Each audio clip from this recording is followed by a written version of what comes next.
দেখুন আবার সেই লাল শাকের ভিডিও চলে আসলাম। লাল শাকটা কতটা দেখলেন, এখন কইটুকুনি হয়েছে দেখেছেন। আচ্ছা, এরপরে আমি দেবো একটু চিনি, হালকা করে জাস্ট অল্প করে একটু চিনি দেবো সুস্বাদু করার জন্যে।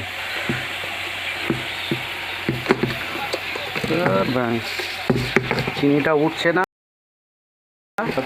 এই যে অল্প চিনি, অল্প চিনি, বেশি চিনি দিলে আবার মিষ্টি হয়ে যাবে, লোক খারাপ মানে খেতে পারবে, মিষ্টি মিষ্টি হয়ে যাবে।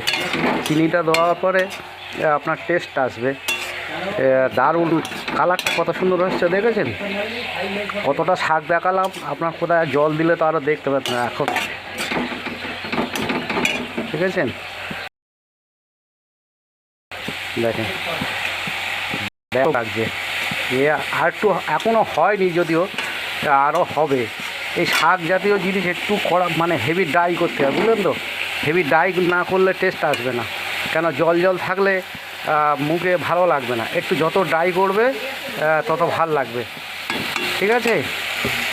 আবার অন্য কোনো ভিডিওতে দেখাবো রান্নার ব্যাপার। আমি রান্না করি, তাও আমি কোনো ভাবি যে রান্নার ভিডিওটা করি, কিন্তু আমি করি না, আমার একটা কিরম লাগছে। তা যদিও আজকের ফাঁকা আছি, বললো সবাই তুমি রান্না করো, তা ঠিক আছে আমি করি। তা বেশি কিছু না, বাঁধাকপি শাক এইগুলোই রান্না করলাম। আবার কোনো দিন যেদিনকে রান্না মাংস টাংস মাছ টাছ রান্না করে আপনাদের দেখাবো।